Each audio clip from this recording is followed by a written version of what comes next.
아가 노래들의 노래 11번째 들어보셔요. 내 연인이 문을 두드려요. 아가 5장 2절. 아가 5장 1절에서 이미 연인이 신부에게 와서 사랑에 취했는데 5장 2절에서 우리의 주인공은 혼자 있습니다. 이제야 연인이 멀리서 찾는 소리가 들립니다. 왜 그럴까요? 아가는 소설이 아닙니다. 드라마도 아닙니다. 그래서 줄거리가 없습니다. 아가는 아름다운 노래, 감정을 노래하는 시이기 때문입니다. 그래서 아가에서는 같은 주제가 반복됩니다. 소문이 끝난 다음에 시작되었던 사랑의 여정은 5장 2절에서 다시 새롭게 시작됩니다.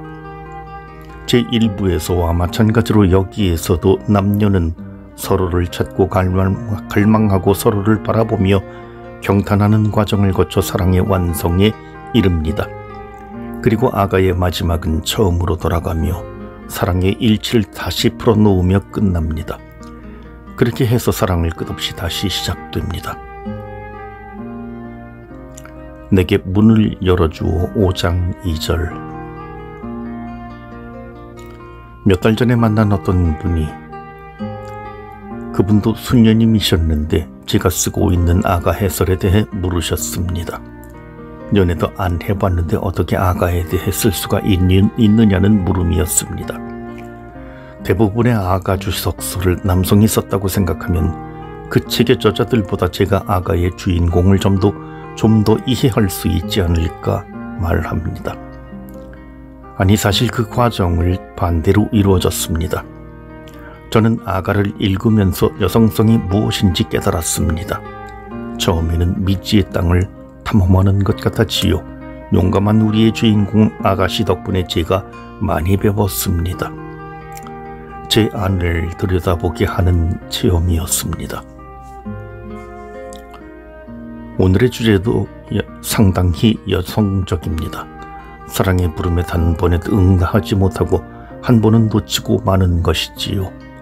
사랑이 처음 다가올 때 한편으로 당장 달려가고 싶으나 실제로 달려가는 상상만 무수히 하고 마는 그런 젊은 여인의 마음을 알지 않고서는 이해하기 어려운 본문입니다. 나는 잠들었지만 내 마음은 깨어 있었지요. 5장 2절. 밤입니다. 여인은 홀로 잠자리에 들었습니다. 사실 이 구절은 밤에 여인의 문 밖에서 부르는 노래라는 문학 양식을 도입하기 위한 배경 설정입니다. 구전적 구의 장면으로 시작하는 것이지요. 연인의 문 밖에서 부르는 노래는 이집트, 그리스, 로마의 시문학에서도 찾아볼 수 있는데 그 기본 형태를 보면 여인이 끝까지 문을 열어주지 않습니다. 그저 애틋한 동경을 표현하는 노래입니다. 그런데 이 여인이 사랑을 구하기가 그리 어려울 것 같지 않습니다. 실제로 5절에서 여인은 문을 열 것입니다. 정해진 문학 유형의 틀을 벗어나는 것입니다. 처음부터 마음이 깨어 있었다고 하니까요. 잠을 자면서도 연인이 밖에서 불러주기를 기다리고 있는 것입니다. 그 다음 구절에도 이와 유사한 암시가 있습니다.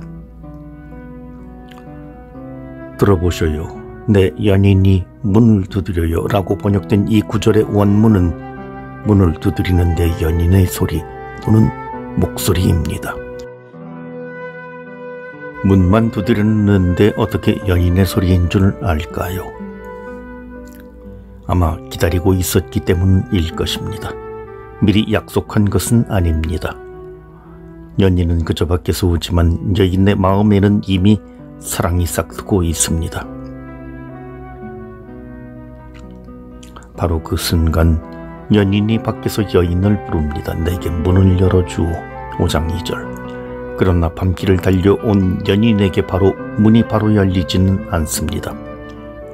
별걸 다 가지고 토론한다고 하겠지만 3절에서 여인이 문을 열어주지 않기 위해 말하는 구실에 대해 학자들은 이런저런 논의를 합니다. 옷을 벗고 잠자리에 들었기 때문에, 이미 발을 씻었기 때문에 문을 열 수 없다고 하는 것은 핑계라고 봅니다. 옷 하나 걸치고 일어나는 것은 그다지 어려운 일이 아니라는 것이지요. 그런데 왜 이런 구실을 대었을까요? 어떤 이는 너무 쉽게 사랑을 허락하지 않기 위해서라고 보고, 어떤 이는 여인이 기다리다 지쳐 잠자리에 들었는데 연인이 늦게 찾아왔기 때문이라고 합니다.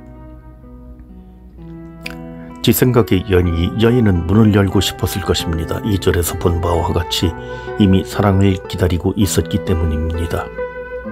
그러나 아직 용기가 부족한 것이겠지요. 망설임이겠지요.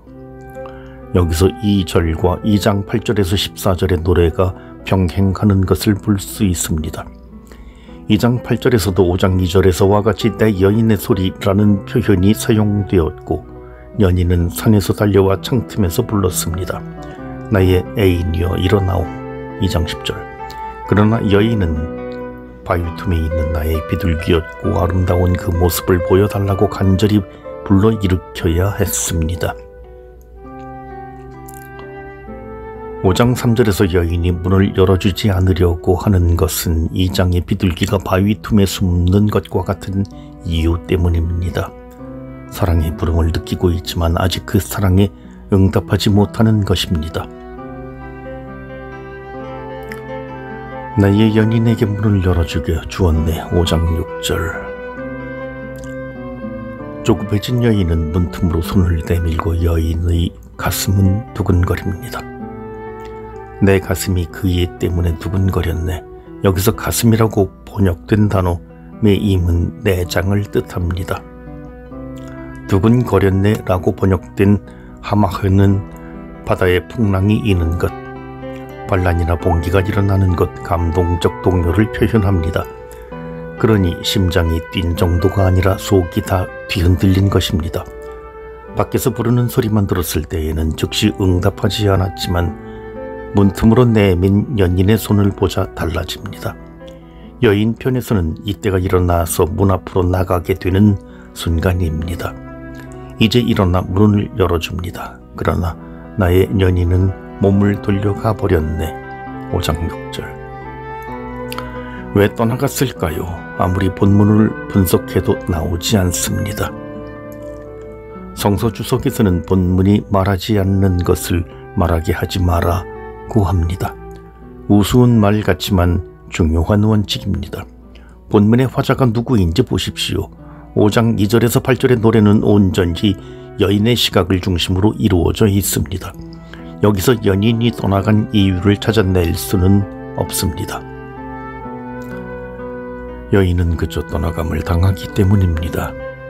여인은 때를 놓쳤습니다. 마음이 이끄는 대로 따라가지 않았기에 사랑은 떠나가고 말았습니다. 그렇다고 끝난 것은 아닙니다. 이 어긋남은 오히려 여인의 갈망을 키워줍니다.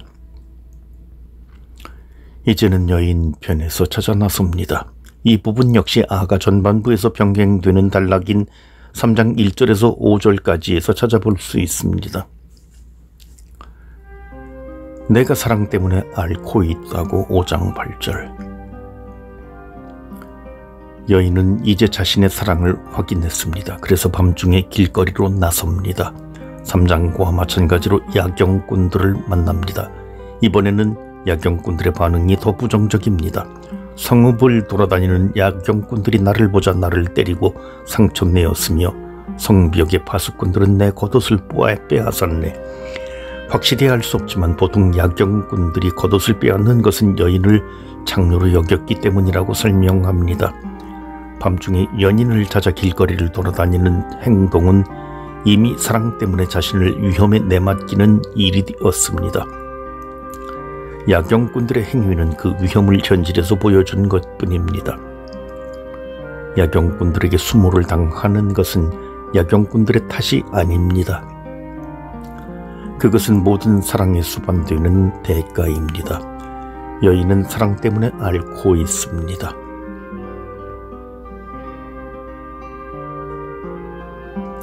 사랑 때문에 병에 걸린다는 데에서 5장 2절에서 8절의 노래를 꿰뚫는 주제를 확인할 수 있습니다. 여인은 자기 안에 사랑을 가득 품고 있습니다. 그런데 그 마음에 따라 행동하지 못했습니다. 누구의 탓이 아니라 여인 스스로 마음에 있는 사랑을 펼쳐놓지 못했습니다. 그래서 안에 고여있는 사랑 때문에 병들었습니다. 이 병은 엄청난 힘을 발휘합니다. 이제는 위험에 자신을 노출하면서도 사랑을 찾아 나서게 합니다. 사랑할 수 있는 힘이 여인 안에 압축되어 있기 때문입니다. 사랑할 수 있는 힘, 우리 안에 그 가능성이 있습니다. 그것을 실현하는 데에 꼭 한 발씩 늦는 것은 우리도 마찬가지입니다. 그러나 이 한 발 늦음과 그 후에 따라오는 애달픔은 우리 안에 있는 사랑의 가능성을 그냥 묻어버릴 수 없다고 확인해 줍니다.